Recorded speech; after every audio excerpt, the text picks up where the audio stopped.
Assalamualaikum warahmatullahi wabarakatuh.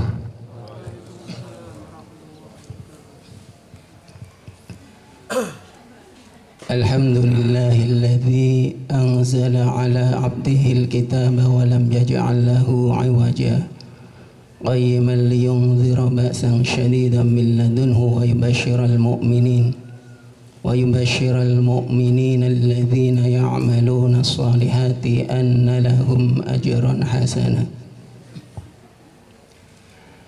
أشهد أن لا إله إلا الله وحده لا شريك له وأشهد أن سيدنا محمدا عبده ورسوله أرسله الله فأنزل عليه القرآن تنزيلا اللهم صل وسلم وبارك على سيدنا محمد وعلى آله وصحبه ومن تبعهم بإحسان إلى أن يلقى الإنسان ربه يوما ثقيلا. Yang kami hormati Ketua Yayasan As-Salam, yang kami hormati Ketua SD TKIT Al-Kautsar, tak lupa kepada seluruh Dewan Guru beserta karyawan serta jamaah pengajian Alka Omega pada pagi hari ini. Pertama-tama marilah kita awali aktivitas pengajian kita pada pagi hari ini dengan bersama-sama memanjatkan puji syukur kehadirat Allah Subhanahu wa Ta'ala, Tuhan yang telah menitipkan rahim kepada setiap perempuan untuk melahirkan generasi manusia yang akan menggantikan peran para pendahulunya. Tuhan yang telah menerbitkan matahari dari timur sekaligus membenamkannya dari arah barat. Tuhan yang telah menyediakan fasilitas kehidupan dan menumbuhkan beragam macam tanaman dan buah-buahan. Sholawat teriring salam mari kita haturkan kepada junjungan kita Nabi Agung Muhammad sallallahu alaihi wasallam, Rasul yang diutus oleh Allah Subhanahu wa Ta'ala untuk melakukan perbaikan sekaligus membangun umat manusia dari zaman jahiliyah menuju zaman kejayaan, dari zaman keburukan menjadi zaman yang penuh dengan kebaikan, dari manusia yang hidup hanya memikirkan urusan dunia mengajak mereka untuk memikirkan akhiratnya.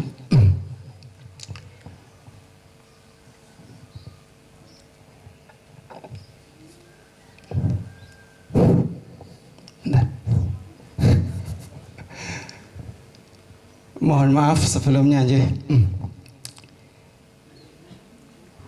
Oh, aja.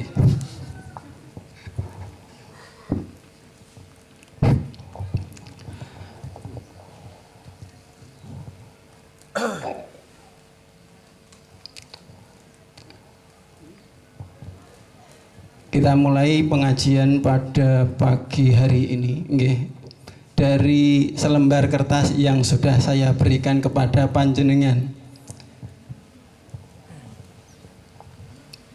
Kertas ini adalah kurikulum hidup yang saya bikin sebelum saya menikah. Kenapa saya bikin ini? Kronologinya ketika selesai saya menempuh studi di jenjang perkuliahan, saya diberi amanah untuk mengajar di sebuah SMP di tempat tinggal saya di Semarang. Di sana saya dipercaya untuk mengajar pendidikan agama Islam dan baca tulis Al-Quran. Nah, karena saya backgroundnya bukan orang pendidikan, maka saya tahu diri. Karena itulah saya memulai pembelajaran saya untuk menggali, mencari tahu terlebih dahulu buku yang akan dipakai sebagai bahan ajarnya, yaitu buku paket. Nah, ketika saya baca, kok saya merasa aneh dengan materi-materinya, gitu nggih. Akhirnya saya mencoba mencari tahu penulisnya. Biasanya orang kalau baca buku kan nggak tertarik untuk melihat penulisnya, nggih. Yang nulis itu siapa? Inilah kebiasaan kita masyarakat Indonesia. Kita seringkali melupakan sosok guru, sosok penulis yang menulis bahan ajar bagi anak-anak kita. Ada di sini yang sudah pernah mengecek penulis buku paket kita? Udah ada belum? Nah, coba nanti panjenengan selepas ini dilihat ya, buku paket anak panjenengan itu yang nulis siapa. Ngaten nggih. Nah, di situ saya mendapati keraguan. Karena faktanya buku kita itu bukan ditulis dalam rangka untuk mencerdaskan, itu bagi saya pribadi nggih. Tapi lebih dominan diisi penulis-penulis atas nama proyek. Ya, nanti panjenengan bisa cek sendiri.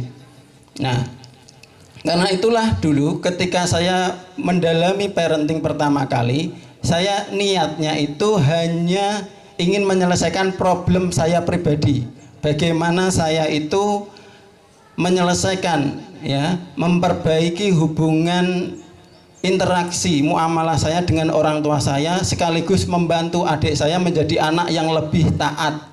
Sehingga mereka nanti ketika orang tua sudah menginjak tua, mereka bisa melakukan birrul walidain tanpa adanya rasa berat hati. Ya, itu yang saya lakukan. Dan itu saya lakukan sebelum saya menikah.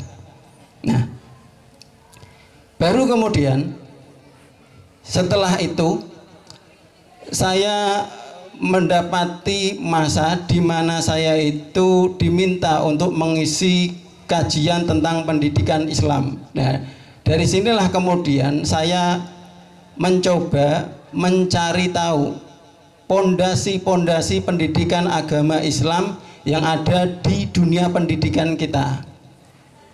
Saya baca terutama buku-buku yang ditulis oleh para profesor. Di situ saya dapati kok seperti ini ya, buku-buku pengantar pendidikan Islam. Jarang yang membahas persoalan-persoalan penting yang menjadi dasar pendidikan Islam. Kita tahu misalnya di surat Luqman, panjenengan biasa nggih. Nah, itu dari ayat 12 sampai sekitar 3 ayatan lah di situ. Ya, yang pertama pondasinya adalah la tusyrik billah.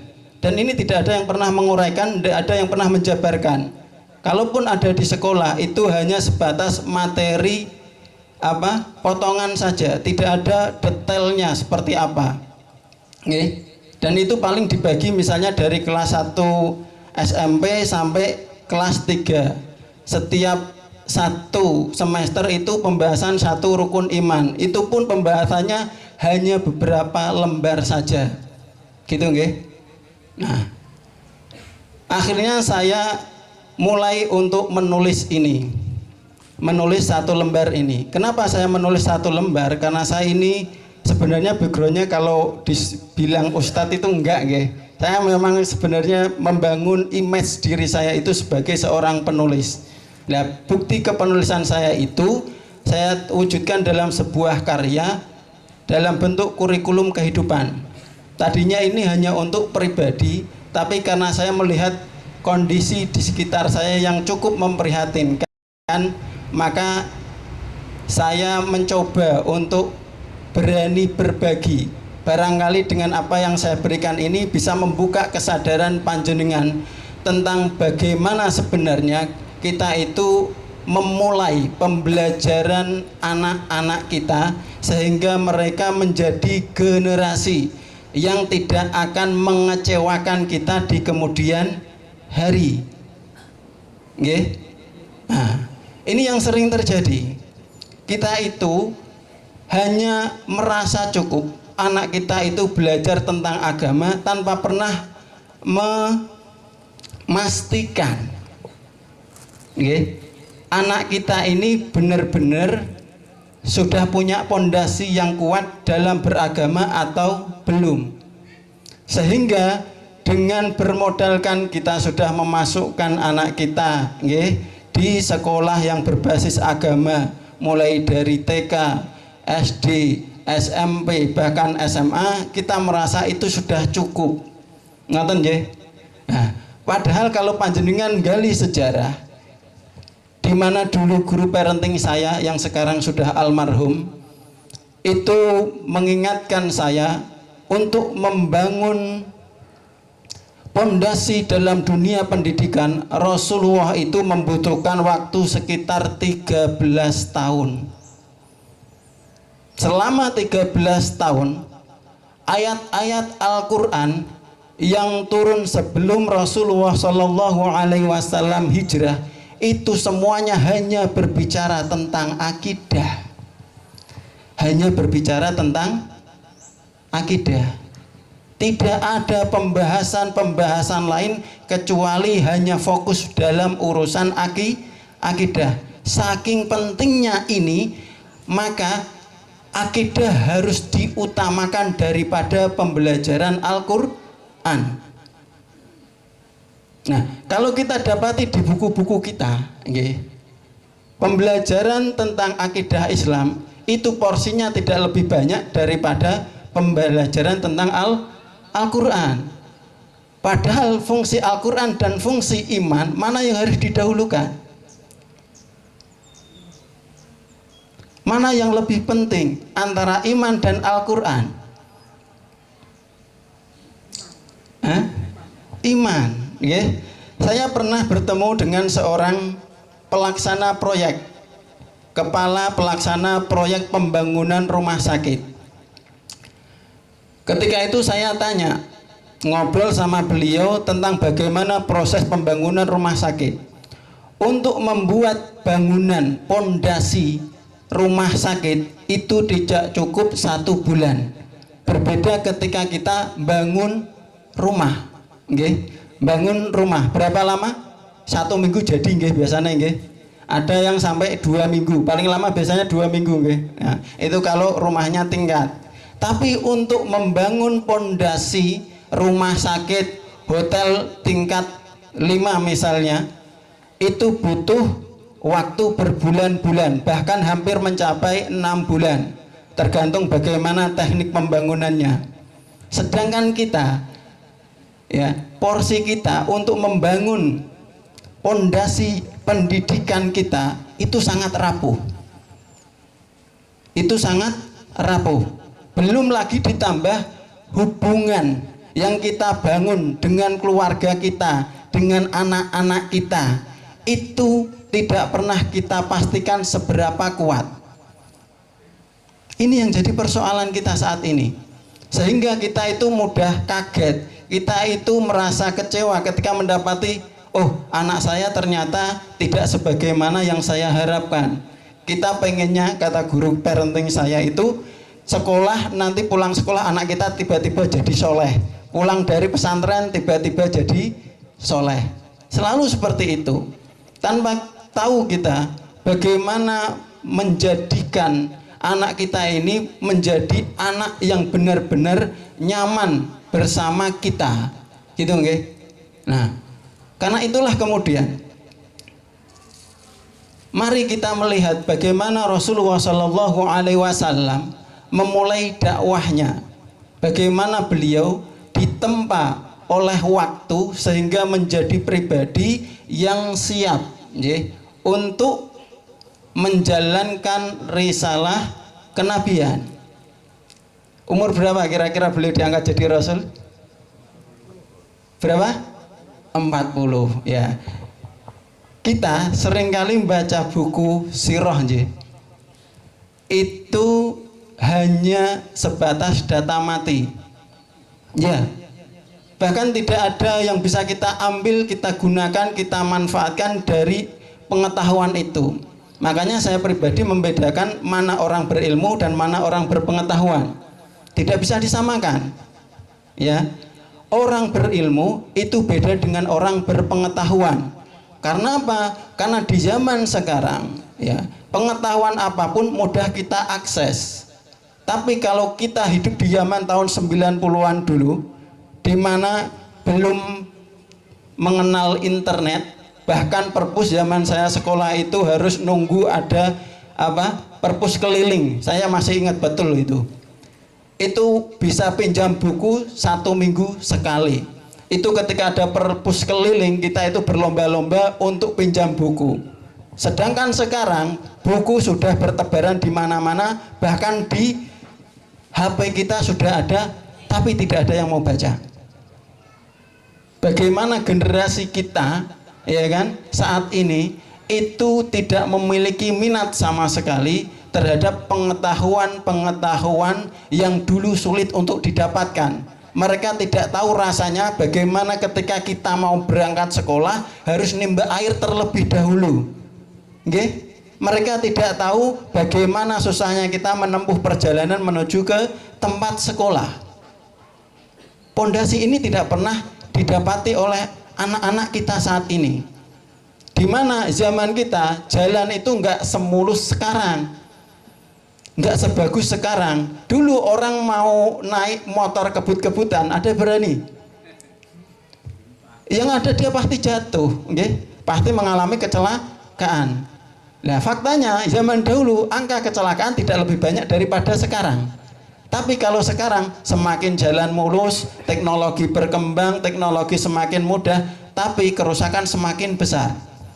Perkembangannya semakin pesat, kerusakannya juga semakin pesat. Gitu aja. Nah, ini yang perlu kita pikirkan bersama Bapak Ibu.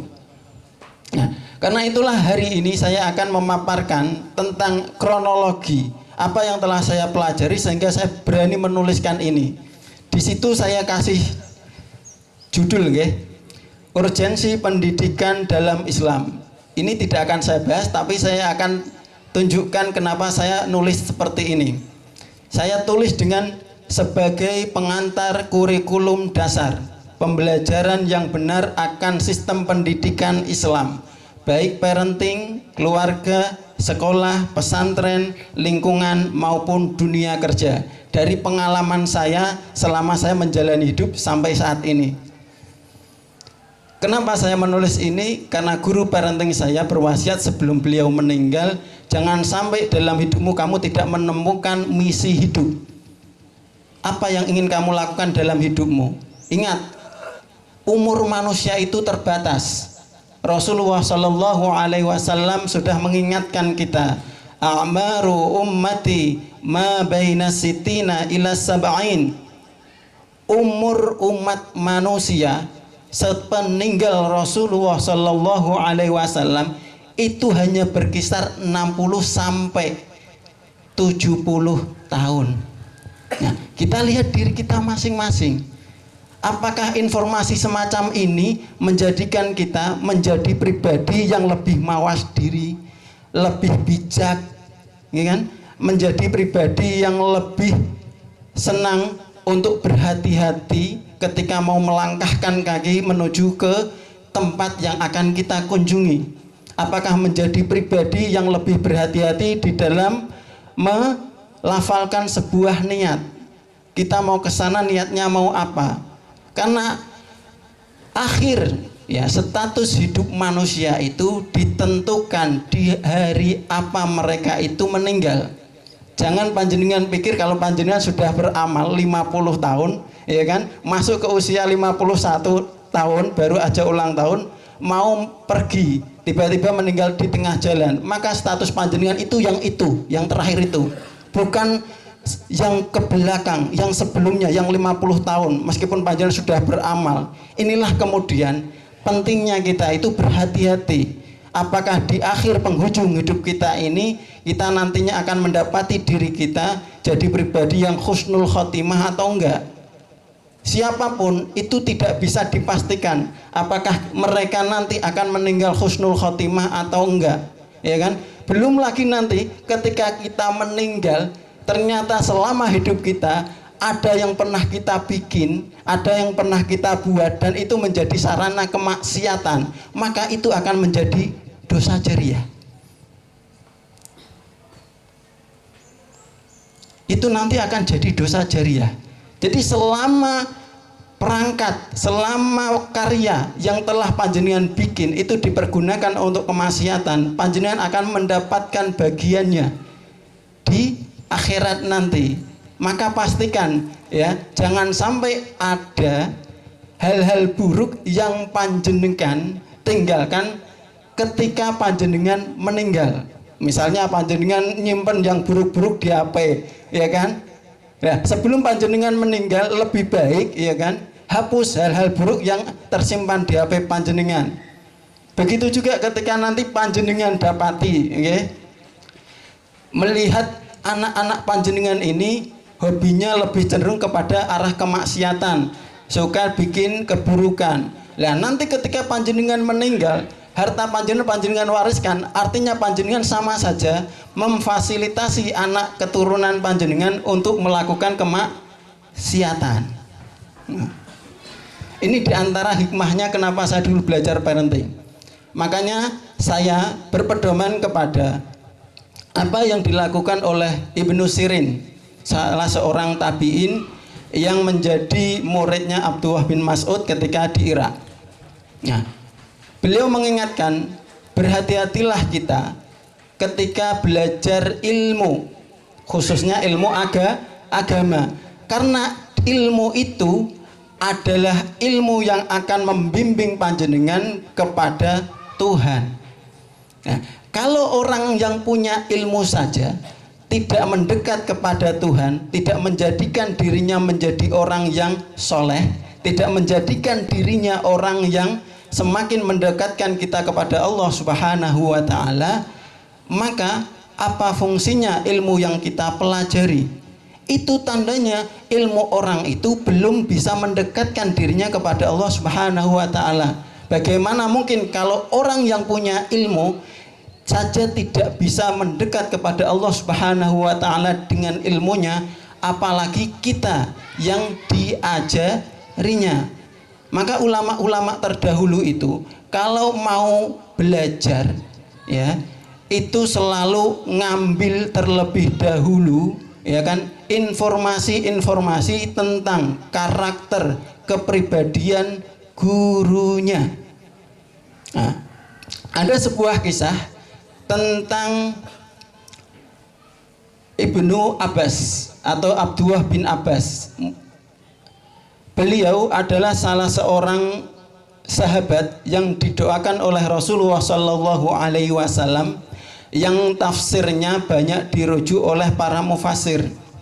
Nah, suatu hari Abdullah bin Abbas ini kedatangan tamu, namanya Bushair bin Ka'ab.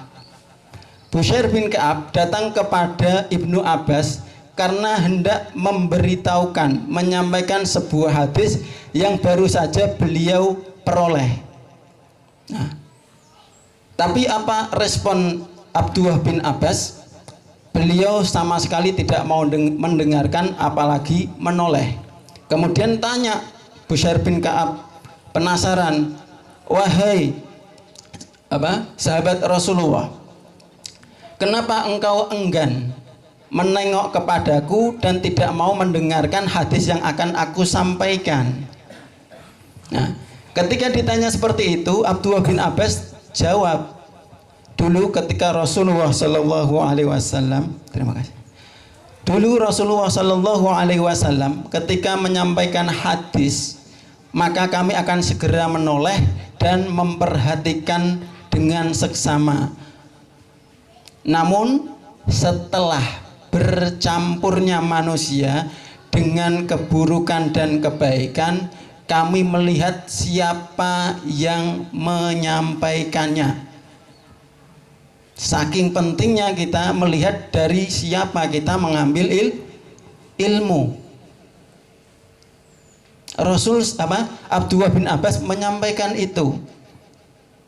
Jadi kalau panjenengan Hanya sebatas yang penting anak saya punya ilmu agama, yang penting anak saya tahu apa tentang ajaran-ajaran agama, tahu caranya sholat, bagaimana tata cara membayar zakat, pelaksanaan sholat jenayah dan lain sebagainya. Tapi kalau itu tidak ada landasan, ya kan, takwa kepada Allah Subhanahu wa taala, itu hanya menjadi pengetahuan belaka. Itu tidak akan menjadikan anak panjenengan itu tambah soleh. Jangankan anak kita tambah soleh, kalau panjenengan mempelajari kisah hidup Rasulullah sebelum beliau itu diangkat jadi nabi, panjenengan pasti miris. Banyak orang itu tidak pernah mempelajari kisah hidup Rasulullah sebelum beliau itu diangkat jadi rasul.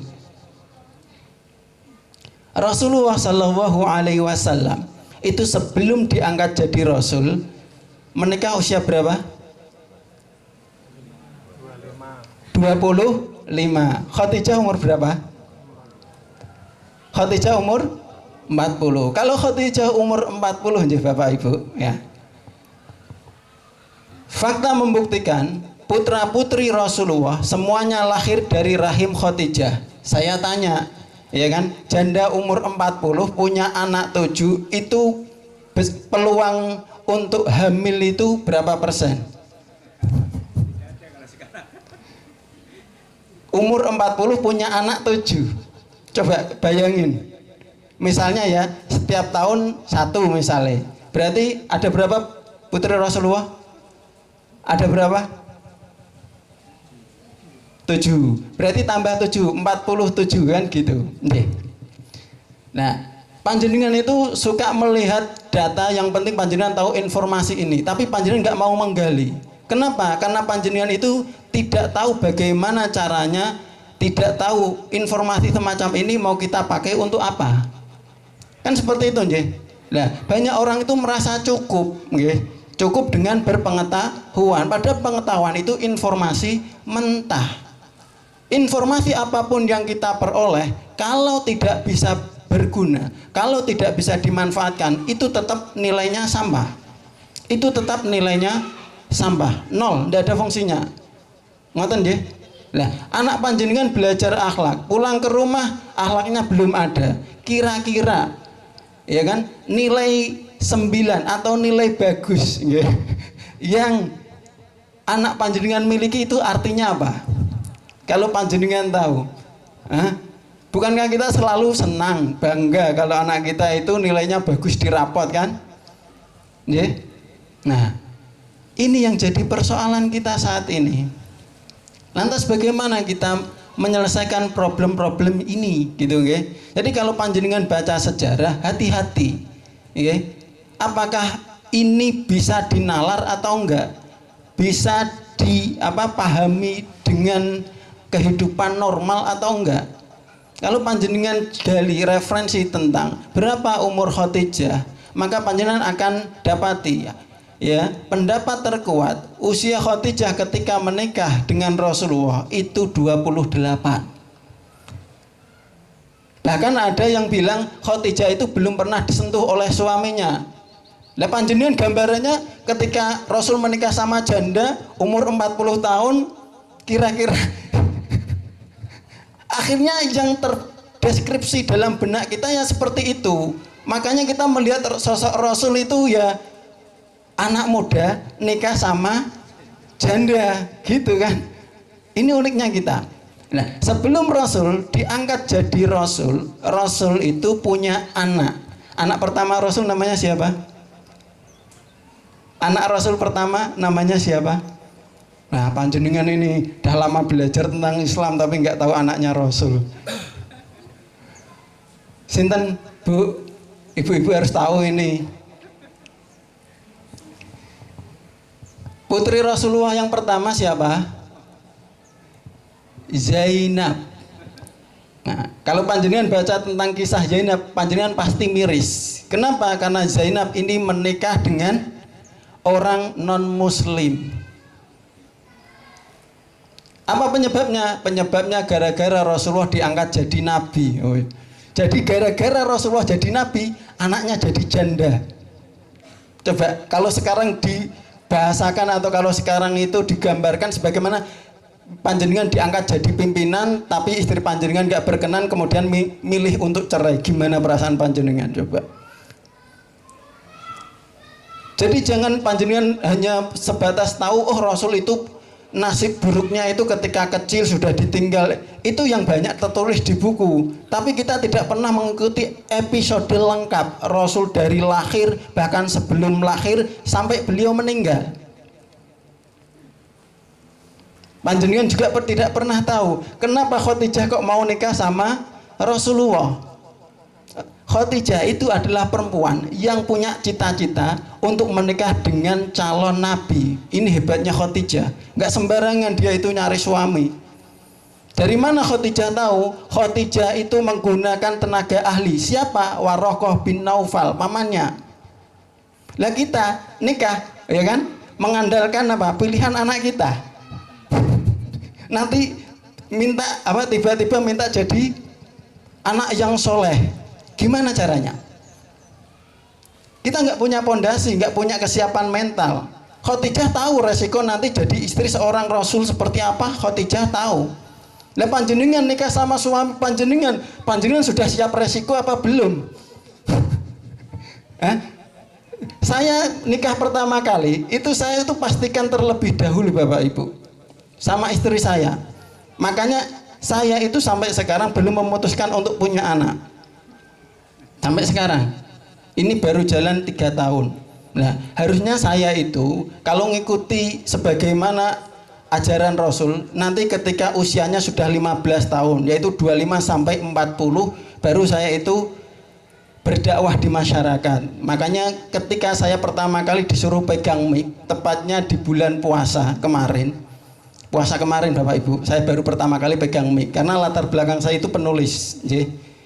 Saya izin dulu sama guru saya, Ustadz, saya ini kok tiba-tiba diminta untuk ngisi pengajian, kira-kira gimana gitu.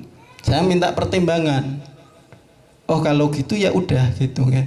Makanya berbekal dengan dari ridho beliau, akhirnya saya memberanikan diri. Aslinya belum berani Bapak Ibu, saya itu memberanikan diri untuk terjun ke masyarakat, berbagi, sharing tentang membangun kesadaran diri kita tentang pentingnya memperhatikan pendidikan anak-anak kita. Jadi saya fokus parenting itu dari 2014 sampai 2024 sampai saat ini. Pak Suman yang beberapa kali mengikuti pengajian saya ini tahu, di setiap kesempatan saya selalu sampaikan ini. Karena saya tidak punya visi misi lain kecuali dimanapun saya ada kesempatan, ini yang saya sampaikan supaya panjenengan tidak menyesal. Ya, idza mata ibnu adam in qata amaluhu illa min thalath, shadaqatun jariyatun au ilmin yuntafa'u bihi au waladin sholihin yad'u lah. Coba kita bayangin, udah nggak punya harta, ya kan? Apalagi ilmu nggak ada, ditambah anaknya berbanyak masalah. Yang kita tinggalkan apa kira-kira? Pahala kita yang nanti kita pastikan akan mengalir kira-kira apa coba? Panjenengan nggak pernah mikir seperti itu. Saya dididik guru parenting saya dari Jakarta. Itu untuk mempersiapkan kematian yang baik. Makanya saya siapkan sistem ini. Saya tulis ini sebelum saya nikah dan saya komunikasikan ini kepada istri saya. Saya minta istri saya untuk belajar parenting supaya frekuensinya nanti nyambung sama. Dan alhamdulillah sampai saat ini istri mendukung dan masih mau membersamai. Nah kebetulan hadir dan ikut. Nah, jadi mumpung saya masih muda, belum ada kesibukan lain, setiap saya dikasih kesempatan untuk ya dolan ya. Kemanapun saya pergi, saya selalu berusaha ajak, karena ini adalah pesan dari guru saya sebelum saya nikah.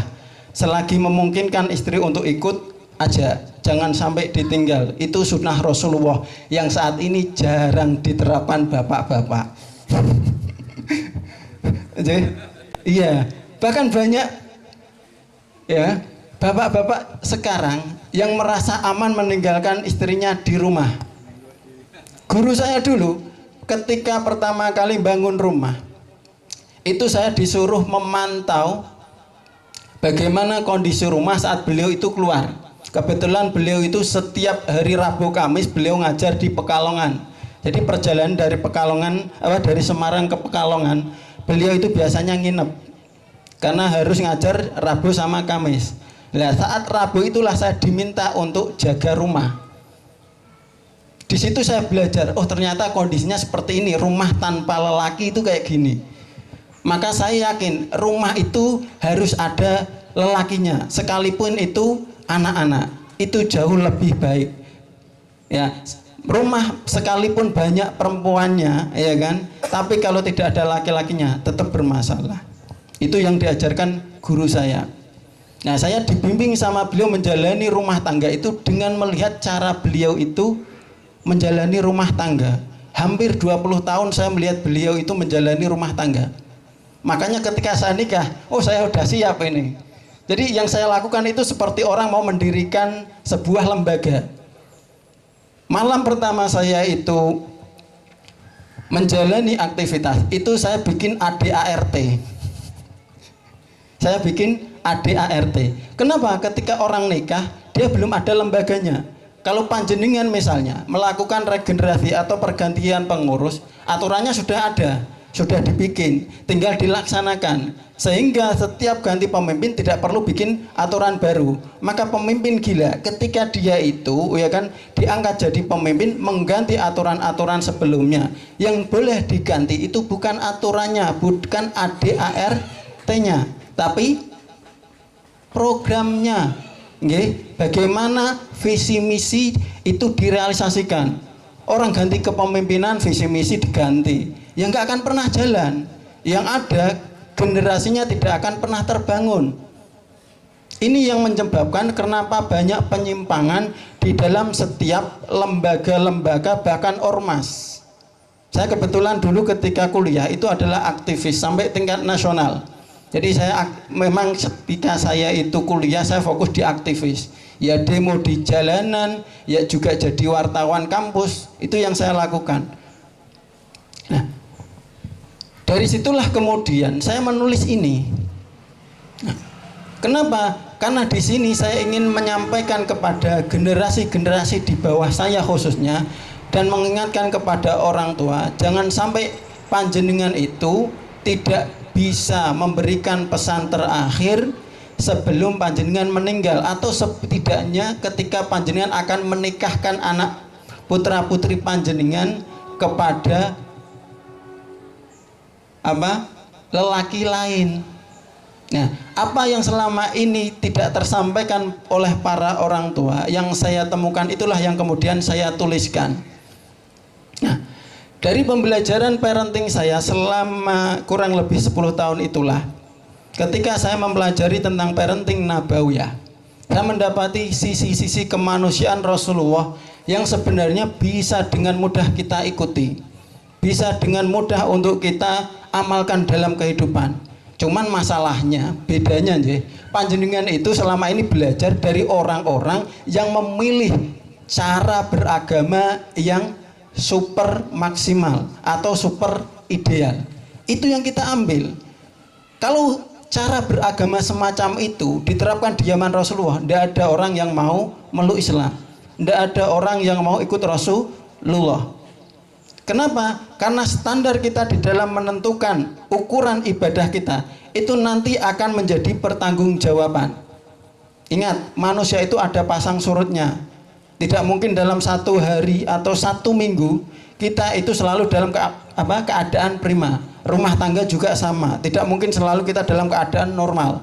Makanya saya ketika rumah tangga, saya itu tanamkan dalam diri saya yang namanya rumah tangga itu selalu tidak stabil. Nggak mungkin stabil. Sedangkan orang ketika mau nikah, pengantin baru remaja-remaja itu pikirannya apa? Stabil, ya kan? Yang dilihat pas sayangnya, ya kan, pas romantisnya, pas lagi baiknya, pas uangnya lagi banyak, selalu seperti itu. Akhirnya apa? Mereka tidak siap mendapati kenyataan. Fakta kalau ternyata hidup tidak sebagaimana yang mereka lihat, hidup tidak sebagaimana yang mereka pikirkan. Nah, ini yang perlu kita ketahui. Bukan hanya itu Bapak Ibu, Rasulullah pun juga dua anaknya yang kemudian dinikahi oleh Utsman bin Affan. Tahu Utsman bin Affan? Ya, menantunya Rasulullah yang mendapatkan gelar apa? Dzul Nurain, ya kan? Yang memiliki dua cahaya. Yang dinikahi Utsman itu mantan janda. Jadi yang dinikahi Utsman itu janda, putrinya Rasulullah tapi janda. Jadi zaman dahulu peradaban Quraisy nikah sama janda itu biasa. Kalau sekarang itu jadi perbincangan. Jadi topik pembahasan. Kok gelemen nikah karo rondo? Selalu kan begitu. Zaman dahulu nggak ada persoalan. Apa sebabnya? Ya lagi-lagi karena Rasulullah itu diangkat jadi nabi. Jadi resiko Rasul jadi nabi, 3 anaknya jadi janda. Dan 3 anak ini adalah anak yang berurutan. Yang pertama Zainab, yang kedua Ruqayyah, yang ketiga Ummi Kulthum. Jenengan pernah dapati pelajaran kayak gini di buku Bapak Ibu? Ini yang penting. Yang jenengan peroleh di buku-buku pelajaran itu bukan sejarah yang penting. Itu hanya tentang peristiwanya saja. Tahun sekian ada kejadian ini, hanya itu. Bahkan kalau panjenengan baca tentang versi, saya itu kalau baca sejarah paling hati-hati. Ada yang bilang Rasul itu lahir 571, ada yang bilang 570, ada yang bilang bahkan 580. Sekarang saya tanya, Rasul meninggal usia 63. Ngitungnya gimana? Gimana Bapak Ibu? Pernah ngitung enggak? Ya, dari meninggalnya berapa lama? Ngitungnya mudah.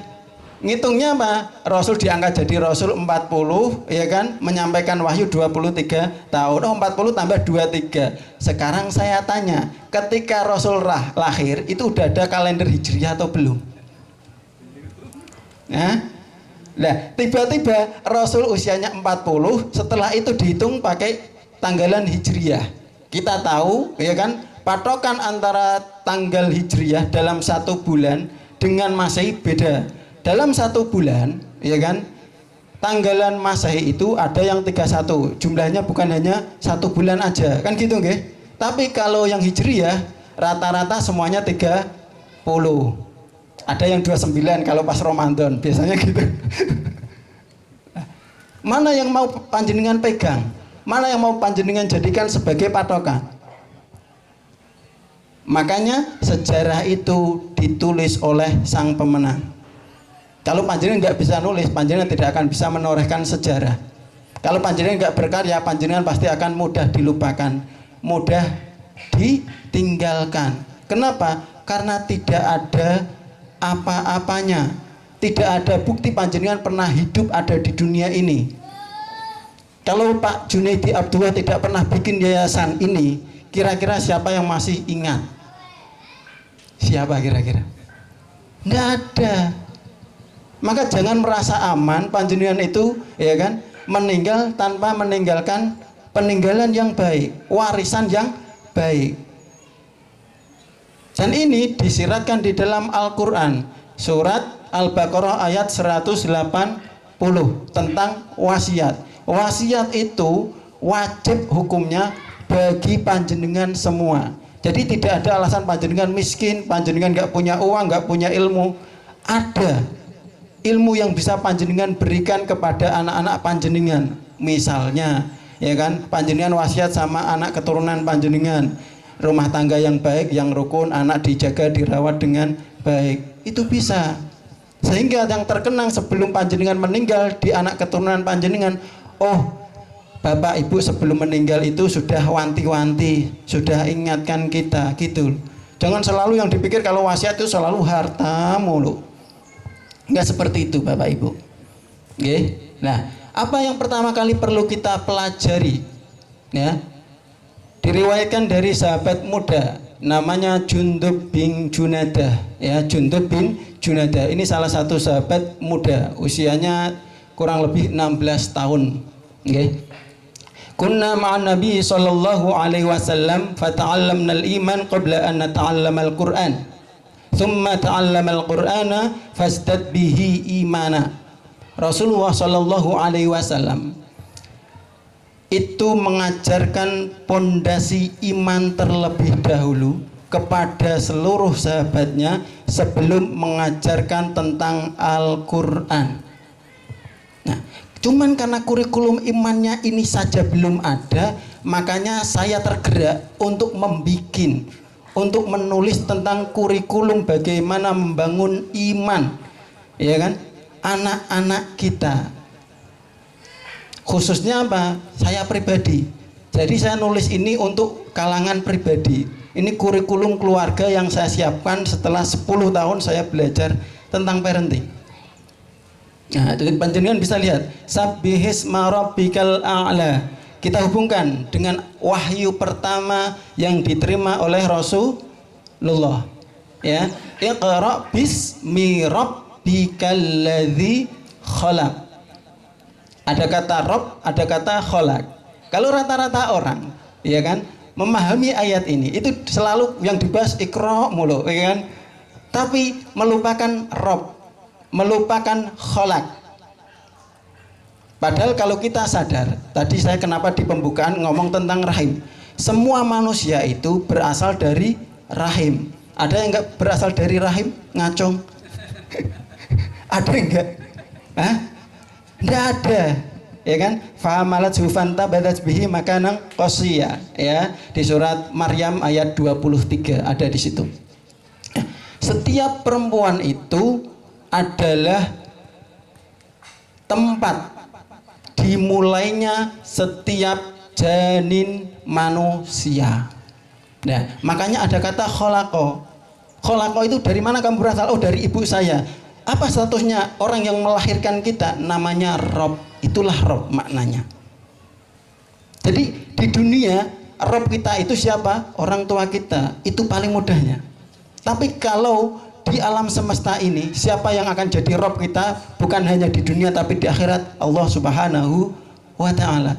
Lah, makna Rob ini tidak pernah dipahami. Orang baca menerjemahkan kata Rob ini dengan Tuhan. Apa yang panjenengan peroleh dengan memaknai kata Rob dengan Tuhan? Ada enggak? Enggak ada, karena jenengan enggak tahu Rob itu apa. Makanya ketika panjenengan sholat Alhamdulillahi Rabbil Alamin, Robnya apa maknanya? Rasul tahu maknanya, kita kenapa enggak tahu? Ya lagi-lagi kembali dari siapa kita belajar.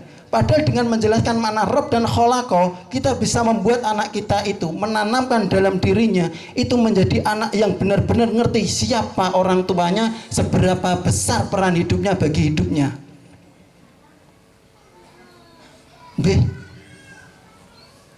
Sekarang tanya panjenengan sama anak-anak panjenengan, ibu itu apa artinya bagimu? Apa makna ibu bagi hidup kita? Hah? Coba tanya sama diri kita masing-masing. Seberapa besar kita sudah memaknai arti orang tua bagi hidup kita? Ibu itu maknanya apa? Apakah sebatas perempuan yang melahirkan, membiayai, sehingga dengan mudahnya, jangan heran anak-anak sekarang itu mudah mendurhakai orang tuanya, mudah membantah. Kenapa? Makna Rob tidak pernah dijelaskan. Nah, sifat Rob ini, itu digambarkan di dalam Al-Quran. Surat Al-A'raf ayat 172. Ya, ya bani Adam khudhu zinatakum. Bentar.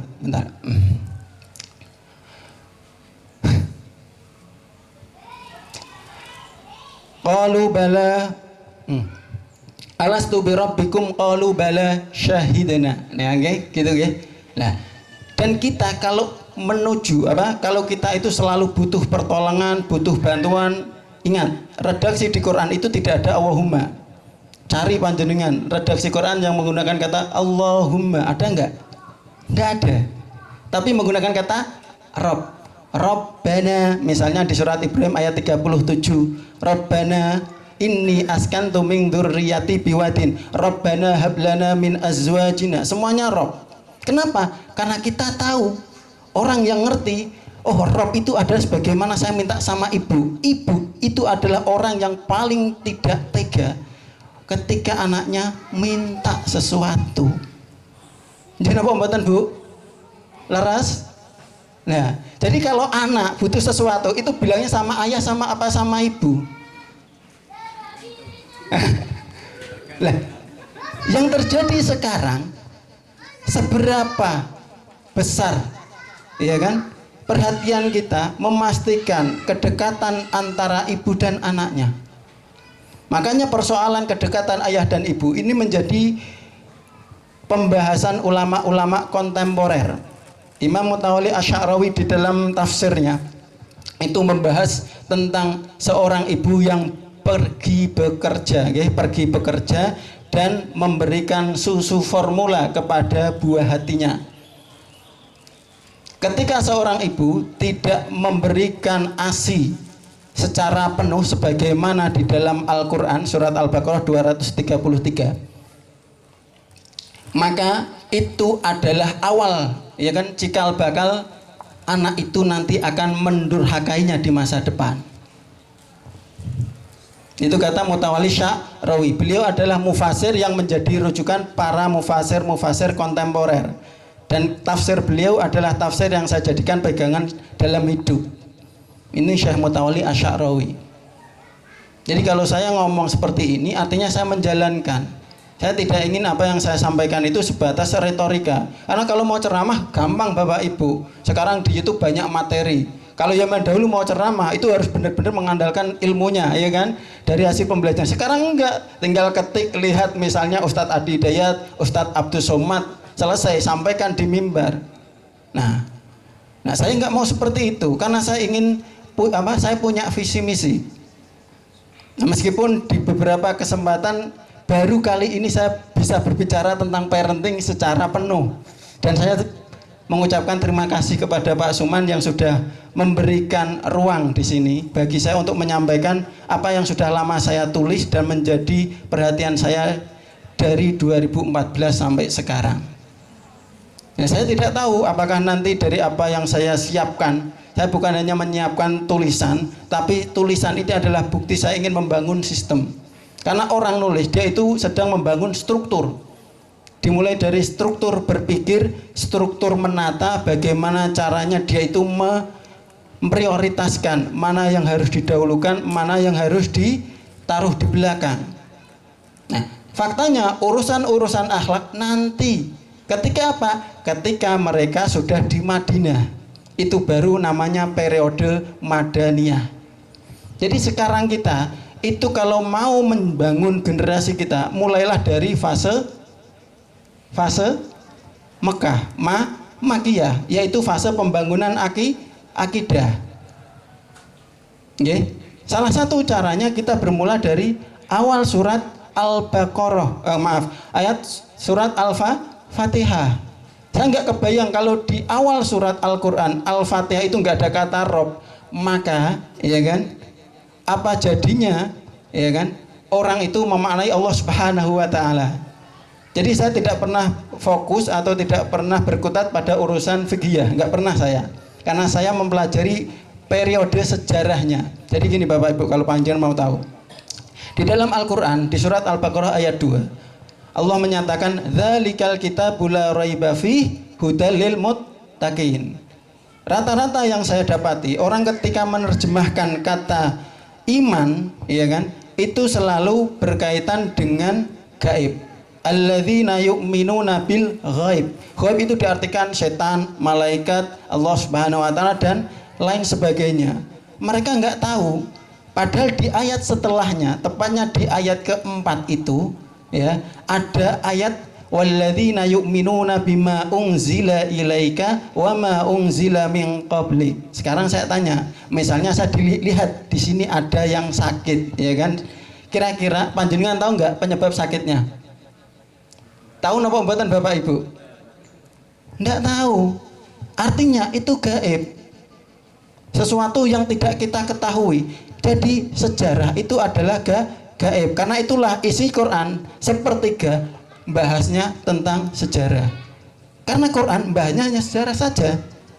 hal-hal yang gaib. Nah, kalau panjenengan mau membangun iman tanpa memahami sejarah, tanpa menggali sejarah, tanpa membaca sejarah, panjenengan tidak akan bisa bangun apapun dalam kehidupan ini. Kalau bahasa saya sekarang, kita itu pendidikannya itu bayi. Ngertos bayi napa mboten? Nah, bayi itu nggih Bapak Ibu nggih, terutama ibu-ibu ini pasti tahu.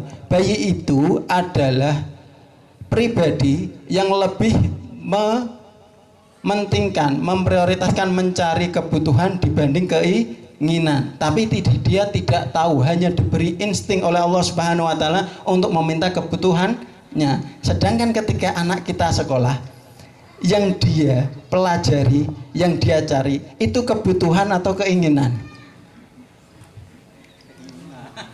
Rata-rata keinginan, kata guru parenting saya. Banyak orang tua mendidik anaknya, menyekolahkan anaknya karena obsesi belaka. Oh, anak saya nanti kalau besar harus jadi ini, harus jadi kebanggaan, harus punya ini, harus bisa ini. Kan seperti itu nggih. Itu namanya keinginan. Selama kita menggunakan sistem pendidikan seperti ini, maka jangan terlalu berharap anak kita nanti akan menjadi pribadi yang punya pondasi keimanan yang kuat, pondasi hubungan keluarga yang kuat, karena akidahnya tidak ada. Kenapa? Bapak Ibu, kalau gedung itu tidak diketahui dulu dibangun seperti apa, apakah tukangnya diawasi apa enggak. Misalnya panjenengan bangun rumah, itu sering kali pasrah bongkoan kali tukangnya enggak pernah ngawasi. Tapi kalau itu terjadi di rumah sakit, kira-kira bahaya enggak? Maka sampai sewa supervisor kan, mandor untuk ngawasi kerjaan para tukangnya kan. Kenapa? Jangan sampai semennya itu dikorupsi, ya kan, kerikilnya. Itu saking pentingnya. Supaya apa? Supaya rumah sakit itu bertahan lama. Coba kalau kita nggak pernah tahu, oh ini dulu bangunnya seperti apa, pasirnya diambil dari mana, kerikilnya dari mana, kira-kira panjenengan yakin nggak di situ nanti bisa 20 tahun bertahan? Belum nanti ngitung, ya kan, kapasitas bobot yang bisa ditampung. Nah, anak kita itu semakin besar, kira-kira manusia itu akan menjalani hidup sekitar 60 tahun. 60 tahun. Kalau panjenengan hanya menanamkan pondasi, ya kan, yang sedikit itu, ya kan, bahkan sampai pesantren misalnya, sampai usia 16 tahun, kira-kira, berapa lama pondasi itu akan rapuh? Berapa banyak anak yang akhirnya melawan orang tuanya? Kita harusnya peka melihat fenomena itu. Berapa banyak anak yang lebih percaya sama temennya daripada orang tuanya, lebih percaya kepada pacarnya daripada orang tuanya. Bukankah itu sebuah penyakit kejiwaan? Bagaimana mungkin anak yang sudah hidup bersama kita puluhan tahun, 20 tahun, gara-gara pacaran setahun 2 tahun tiba-tiba minggat dari rumah? Coba panjenengan pikir, gimana coba? Karena itulah Bapak Ibu, penting bagi kita itu untuk memastikan seberapa kuat pondasinya, seberapa kuat kekuatan beban yang mampu ditampung oleh bangunan tersebut. Panjenengan kalau mau bangun rumah, itu kira-kira panjenengan itu mikir pondasinya apa mikir rumahnya? Pendidikan kita ini sekarang itu mikir rumahnya. Kenapa kita ngomong tentang aksesoris semua? Ya toh, semua yang kita lakukan itu aksesoris. Pondasinya tidak ada. Kalau aksesoris urusannya keinginan. Jadi ngapunten, kalau kita lihat orang bangun rumah, itu selalu yang dibahas itu adalah apa? Rumahnya, warnanya, catnya nanti apa, ya kan, hiasannya apa, nanti perabotannya apa. Pondasinya tidak tahu. Padahal kalau panjenengan itu dapati, misalnya panjenengan beli perumahan yang subsidi, itu berapa lama dia mampu bertahan? Baru jalan 5 tahun itu sudah renov, udah harus bangun ulang. Pernah nggak panjenengan itu memperhatikan itu? Kan selalu begitu kan? Kualitasnya memang seperti itu. Jadi jenengan itu kalau mau bayi apa mau yang bagus, yang kuat, tahan lama, jenengan harus keluar modal, gitu kan? Itu. Nah, itulah yang menjadikan kenapa bangunan itu jadi mahal. Saya tanya sama kepala proyek itu, untuk membangun pondasi rumah sakit itu kira-kira minimal habis berapa? Bisa 1 M. Saya nggak kebayang 1 M hanya dikubur di dalam tanah. Sebelum melakukan proses pembangunan itu, mereka harus mengukur ketahanan tanah dan kemampuan tanah ini untuk menopang berat benda yang ada di atasnya. Nanti kalau seumpama nggak kuat, maka mereka akan cari cara. Biasanya ditambah apa? Paku bumi, nggih. Nah, seperti itu. Nah, sekarang kita dengan begitu mudahnya memasrahkan, ya kan, anak kita kepada lembaga pendidikan tanpa kita pantau. Setidaknya saya termasuk orang yang senang dengan adanya sekolah-sekolah IT. Kenapa? Karena sekolah-sekolah IT yang saya lihat programnya itu bukan hanya menjadikan anak itu sebatas diajar guru, tapi melibatkan orang tua dalam proses pendidikannya. Jadi yang mengevaluasi bukan hanya gurunya. Kalau guru yang dievaluasi hanya nilainya, pencapaiannya, bukan karakternya, bukan akhlaknya.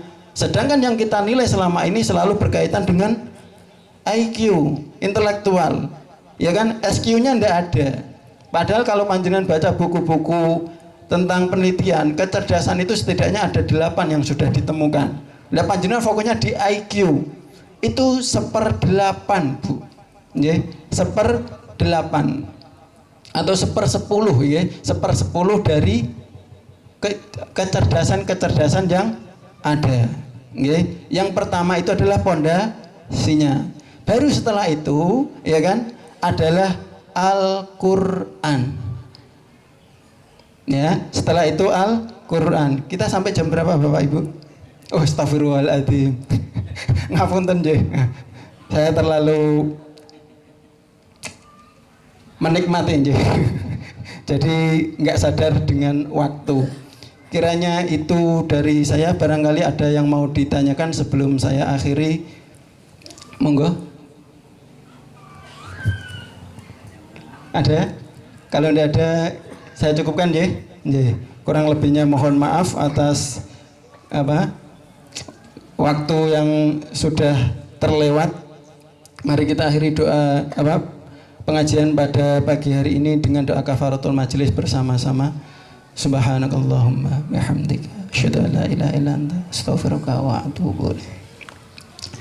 Mulai sekarang mari kita perhatikan pendidikan anak-anak kita, ya kan, pastikan untuk membangun pondasinya sebelum nanti mereka itu kita kirim ke dunia kerja, apalagi kita nikahkan, ya, supaya tidak lagi lahir anak-anak durhaka di kemudian hari. Kiranya itu dari saya. Billahi taufiq wal hidayah. Wassalamualaikum warahmatullahi wabarakatuh.